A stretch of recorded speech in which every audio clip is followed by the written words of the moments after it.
खड्गे च सुरेन्द्रे च कौशिके पाद संस्पृशि निर्विशेष मनस्काय श्री वीरस्वामिने नमः। आर्हत वाङ्मय में कहा गया है, रागद्दोषादओ तिव्वा नेह पाशा भयंकरा ते छिंदित्तु जहानायम विहरामि जहक्कमम। आश्रय। आदमी के जीवन में राग भी होता है, कई बार द्वेष भी आ जाता है, स्नेह भाव भी होता है। जब तक मनुष्य वीतराग नहीं बन जाता और छठे गुणस्थान तक होता है, तब तक कभी किसी पदार्थ के प्रति आकर्षण हो गया, कपड़े आदि के प्रति भी मोह हो गया, किसी व्यक्ति के प्रति मोह हो गया, या किसी से द्वेष हो गया, घृणा हो गई और स्नेह भाव प्रगाढ़ हो गया। ऐसी भावात्मक स्थितियां उभर सकती हैं। छठे गुणस्थान में हालांकि व्यक्ति साधु होता है, परंतु छठा गुणस्थान एक ऐसा स्थान है कि साधु होने पर भी प्रमाद, गलतियां हो सकती हैं। छठे के बाद में 7वें गुणस्थान से लेकर 14वें गुणस्थान तक योग रूप में, अशुभ योग रूप में कोई गलती साधु से नहीं हो सकती। परंतु छठा गुणस्थान ऐसा एक स्थान है कि है तो साधु, वंदनीय है, पूजनीय है, और छठे गुणस्थान में भी बहुत निर्मलता भी हो सकती है, परंतु योग रूप प्रमाद, गलतियां वे भी हो सकती हैं। यहां तक है कोई साधु चोरी भी कर ले तो भी साधु है, पर चोरी की वो उसकी गलती है। एक साधु दूसरे साधु के सामान में से कोई चीज निकाल ले गलत भावना से, तो एक तरह से चोरी है, वो गलती है। ऐसे छोटे छोटे दोष लग जाते हैं तो वो साधु है, पर गलतियां हैं, उन गलतियों का परिमार्जन करने का प्रयास करना चाहिए। साधु छठे गुणस्थान में है, साधु के झूठ बोलने का त्याग है, परंतु कभी कभी प्रमादवश साधु के मुंह से असत्य बात भी निकल सकती है।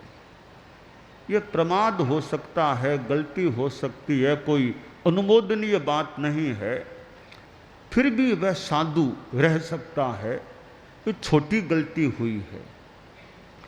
बड़ी गलती हो जाए साधु से, जो सीमा से बड़ी गलती है, फिर उसका साधुपन भी एक तरह से समाप्त हो जाता है। फिर उसको नई दीक्षा देकर नए सिरे से उसको साधु के क्रम में आना पड़ता है। तो ये राग, द्वेष ऐसे तत्व हैं जो आदमी से, साधु से भी गलतियां करा देते हैं। गृहस्थ हैं, वे भी जो साधनाशील हैं, साधना करनी भी चाहिए, वे भी अपने ढंग से अपने जो व्रत नियम हैं उनमें जागरूकता भी, मेरे व्रत नियम में दोष न लगे। दोष लग जाए तो उसका प्रायश्चित, आलोचन वो करने की भावना रखनी चाहिए। जैसे किसी ने पौषध ले लिया, अब पौषध के बीच में कोई परिवार में ऐसी स्थिति बन गई कि पौषध बीच में छोड़ के उसको जाना पड़ा, इसका मतलब उसका पौषध टूट गया। तो पौषध टूट गया तो फिर उसका आलोचन, प्रायश्चित वो हो जाना चाहिए। आलोचना किससे करें? चारित्रात्माओं से आलोचना सामान्यतया चारित्रात्माओं से आलोचना लेनी चाहिए, या कई समणियों से भी ले सकते हैं। तो या तो चारित्रात्माएं या समणियां, सामान्यतया इनसे लेनी चाहिए।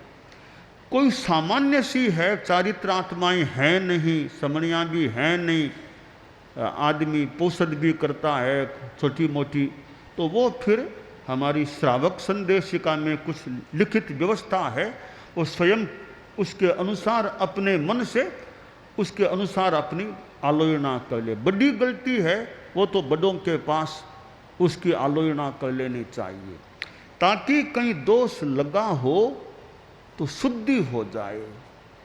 बिल्कुल दोष न लगे तो अच्छी बात है, पर कठिन काम है बिल्कुल दोष न लगे, क्योंकि चलने वाला कभी गिर भी सकता है। अब गिरने के भय से चलना शुरू ही नहीं करेगा तो कहाँ पहुँचेगा।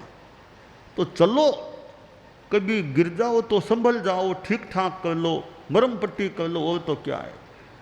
तो गिरने के भय से चलना ही नहीं, यह तो बढ़िया बात नहीं। सावधानी रखो, मत गिरो, अगर थोड़ा बहुत गिर जाओ तो संभल जाओ, ठीक ठाक हो जाओ, यह प्रयास करना होता है। तो ये राग द्वेष के भाव हैं, वो मूल हैं, कर्मों के बीज हैं। शास्त्र में कहा गया है, रागो ये दोषो बीय कम में बीयम, राग और द्वेष ये कर्म के बीज हैं। ये जितने हल्के पड़ेंगे आत्मा शुद्ध बन सकेगी, शुद्धता की दिशा में आगे बढ़ सकेगी। अब जैसे सामायिक की बात है, वो जो घटना आती है, आचार्य भिक्षु परम पूज्य स्वामी जी के समय श्रावक ने 2 सामायिक पचक ली या पचकने वाला था। इतने में याद आया कि मैं दुकान से आया, मेरे पास 2000 रुपयों की थैली थी, वो तो मैं बाहर ही छोड़कर आ गया, अंदर नहीं रखी। अब उस जमाने में 2000 रुपये बड़ी कीमत की, अब क्या होगा, कोई ले जाएगा। तो मन में थोड़ा आर्तक ध्यान, इतना नुकसान हो गया तो क्या होगा। संभवतः बात का सारांश है, स्वामी जी से कहा, गुरुदेव अब मन में तो 2000 रुपयों की बात है, अब नुकसान हो गया तो। स्वामी जी ने कहा, रुपयों की चिंता छोड़, सामायिक कर तू, सामायिक पर ध्यान दो। सामायिक कर ली, सामायिक का कालमान पूरा हो गया, अब तो वो श्रावक है, खुला है, सामायिक पूरी हो गई। उसके बाद रवाना हुआ, दुकान पर गया कि 2000 रुपयों की थैली छूट गई थी। वहाँ एक बकरा जाति का प्राणी आकर के सो गया कि बैठ गया, उसके सटा हुआ वो रुपयों की थैली थी, सुरक्षित रुपये मिल गए। अब अगर वो श्रावक मान लो सामायिक को छोड़ दे, पचकी हुई है बीच में छोड़ के जाए रुपयों के लिए, तो सामायिक का तो एक दोष का काम हो गया। स्वामी जी का मानो संबल मिला, संबोध मिला, सामायिक भी अपनी पूरी हो गई है, वो संपत्ति भी रह सुरक्षित रह गई। सामायिक को छोड़ देता तो सामायिक तो मान लो नुकसान में गई, संपत्ति भी पता नहीं मिलती या नहीं मिलती। तो श्रावक अपने व्रत नियम जो लिए हुए हैं उनमें निर्मलता निर्दोषता रहे, वो खास बात है। कभी कभी ऐसी कि रात्रि भोजन का मान लो त्याग है, डॉक्टर ने कह दिया अभी दवाई लो रात में, अब दवाई लेनी जरूरी है। अब कोई कोई तो इतना मजबूत है कि डॉक्टर साहब रात को दवाई नहीं लूंगा मैं, तो कि देखो नहीं लोगे तो सीरियस स्थिति बन जाए, खतरा है। डॉक्टर साहब खतरा होगा तो होगा, आखिर शरीर को ही खतरा होगा, रात को तो दवाई नहीं लूंगा मैं। अब कोई कोई बड़े मजबूत व्यक्ति का रात को तो नहीं खाऊंगा।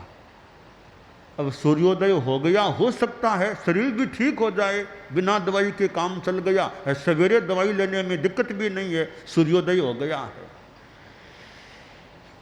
कोई कोई तो ऐसी मजबूती भी रख सकता है, कोई कोई परिस्थितियां है रात को दवाई लेनी पड़ गई, या आगार भी है भाई, सुखे समाधे त्याग है, मेरे आगार भी है थोड़ा, तो वो भी एक अपवाद रह सकता है। दोष लग जाए तो फिर उसकी आलोचना, कई कई व्यक्ति ऐसे होते हैं कि वे अबॉर्शन भी कराना पड़ जाए, करा ले, फिर सोचते हैं अरे हमने हत्या करवा दी, अब तो उसकी आलोचना लें भी, हमारे द्वारा ऐसा जीवन में काम हो गया था, गर्भपात वो सो करा लिया था। तो बाद में भी पश्चाताप होना बढ़िया है, भी आलोचना तो कम से कम ले लें, करना पड़ा सो पड़ा। तो ऐसे राग द्वेष के भावों के कारण आदमी से, साधु हो या श्रावक हो, गृहस्थ हो, गलतियां प्रमाद हो सकते हैं। उसमें कम से कम शुद्धि होती रहे। अब बाहर जाते हैं तो थोड़े कपड़े भी गंदे हो जाए, पैर भी गंदे हो जाएं, ठीक है, कपड़े धोते रहें, धोते रहते हैं तो कपड़े साफ हो जाते हैं। पैर गंदे हो गए, आकर के धो लिए, साफ हो गए। तो पैर गंदे नहीं हो इसलिए बाहर जाना ही बंद कर दें, यह तो मुश्किल है। कपड़े गंदे ना हो इसलिए ट्रेन से यात्रा ही नहीं करेंगे गृहस्थ, यह तो मुश्किल है। गंदे हो गए तो ठीक है, सफाई करनी होती है। इसी तरह हमारा संयम का यह जो कपड़ा है उसमें भी कहीं कहीं गंदगी लग जाए, साधु चला, कोई चिंटी मर गई, ध्यान तो रखना चाहिए, फिर भी कोई मर गई तो उसका प्रायश्चित ले लो, भी चिंटी मर गई मेरे पांव से कोई। तो श्रावकत्व मिलना भी अच्छी उपलब्धि है। श्रावक होना तो एक पदवी पर होना है, अध्यक्ष तो कोई जिंदगी भर रहे न रहे, राजनीति में मंत्री कोई जिंदगी भर न भी रहे, और श्रावक तो जिंदगी भर का श्रावकत्व रह सकता है। तो और चीजें तो जा सकती है, इसको बचा के रखें कि मेरी साधु सोचे, साधुता सुरक्षित रहे अंतिम श्वास तक। श्रावक सोचे साधुपना आए तो बढ़िया, वरना कम से कम श्रावकत्व तो मेरा अंतिम श्वास तक सुरक्षित बना रहे। श्रावकत्व में कि मेरी श्रद्धा, वीतराग देव के प्रति मेरी श्रद्धा ठीक रहे, कि वीतराग ने जो जान लिया, जो कह दिया वो सही है। तो वीतराग अरहत के प्रति मेरी श्रद्धा, शुद्ध साधु हैं वो मेरे गुरु हैं। वीतराग जिनेश्वर के द्वारा बताया गया तत्व मेरा तत्व है। यह यथार्थ की श्रद्धा रहे, और श्रद्धा के साथ ज्ञान भी रहे, जितना तत्व ज्ञान है, कुछ अपने जैन धर्म का, तेरापंथ का ज्ञान भी रहे, क्योंकि श्रद्धा भी अच्छी चीज है। भी गुरुओं के प्रति, संतों के प्रति भक्ति भावना, श्रद्धा होना अच्छा है, साथ में ज्ञान भी हो और ज्यादा अच्छी बात, समझ पूर्वक हो श्रद्धा, तत्व क्या, जीव क्या, अजीव क्या, आत्मा क्या, इनको समझने की चेष्टा करे और बिना आग्रह के अच्छी तरह समझने की भावना रखे। जैसे एक बात में यत्किंचित कोई अंतर हो तो हो, डालगणी मुनि अवस्था में कच्छ पधारे। 3 बार उन्होंने मुनि अवस्था में कच्छ की यात्रा की। तो एक बार वो कच्छ पधारे, संभवतः भुज, कच्छ में भुज में पधारे, तो वहां कोई अन्य परंपरा का श्रावक था। तो चर्चा वार्ता हुई। डाल मुनि ने अपने तेरा पंथ के जो भी सिद्धांत और बताए, तो भी के बातें तो ठीक है डाल मुनि की, ऐसा लगा होगा उस स्थानकवासी श्रावक को। फिर वे अपने संतों के पास गया, माँ तेरा पंथी यह बात कह रहे हैं। तो वापिस आया कि डाल मुनि हमारे संत यह बात यूं बता रहे हैं। डाल मुनि ने कहा, रे तुम कभी मेरे पास आते हो, कभी अपने संतों के पास, फिर कभी मेरे पास, कभी वहाँ, यूँ तो कितना टाइम लगेगा। एक काम करो, तुम्हारे संत और मैं साथ ही बैठ जाएं, फिर तुम चर्चा कर लो हमसे। बार बार तुम्हें जाना क्यों पड़े, एक जगह हम दोनों ही बैठ जाएं, हमारे सामने तुम चर्चा करो, हम अपनी बात बताएं, वो अपनी बात बताएं। कहा यह ठीक है। तो वो थानकवासी परंपरा के अपने तेरा पंथ के डाल मुनि का दोनों ही एक जगह ही स्थित हो गए। अब वो वीर, नाम था वीरचंद बाई, सब कच्छ का था। अब वो जो भी सिद्धांतों की चर्चा चली तो डाल मुनि ने अपने तेरा पंथ दर्शन के सिद्धांत आज जो भी रखे, उधर थानकवासी परंपरा के वे थे। चर्चा करते करते कहते हैं वो थानकवासी जो मुनि जो भी थे वो फिर चुप हो गए, बोलना बंद कर दिया। तो वीरचंद भाई बोला कि महाराज जी कुछ बोलो तो सही ना।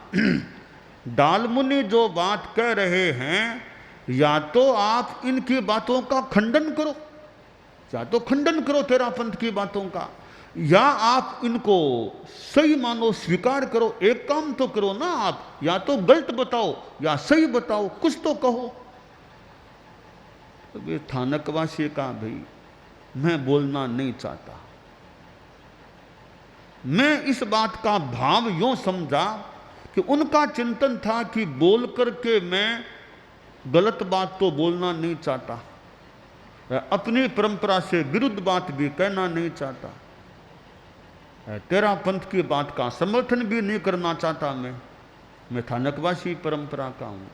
तो वो थानकवासी जो थे वो बोल नहीं रहे थे, कोई न खंडन कर रहे थे डाल मुनि की बात का, न मंडन कर रहे थे। तब वो वीरचंद भाई जो थानकवासी था, नानी पक्ष का संभवतः था, वो बोला कि मुनि जी आप डाल मुनि की बात को काट नहीं सकते, इनकी बात मुझे ठीक लग रही है, तो अब मैं तेरा पंथ को स्वीकार करता हूँ। तो कहते हैं फिर उसने तेरा पंथ की गुरु धारणा स्वीकार की। मैं इस घटना में 2 पक्ष देखता हूँ कि वीरचंद भाई था तो ज्ञानपूर्वक, समझपूर्वक उसने तेरा पंथ को मानो स्वीकार किया, जैसा इतिहास में संभवतः मिलता है। एक अच्छी बात है। दूसरी अच्छी बात क्या, थानकवासी थे, बोले नहीं, यानी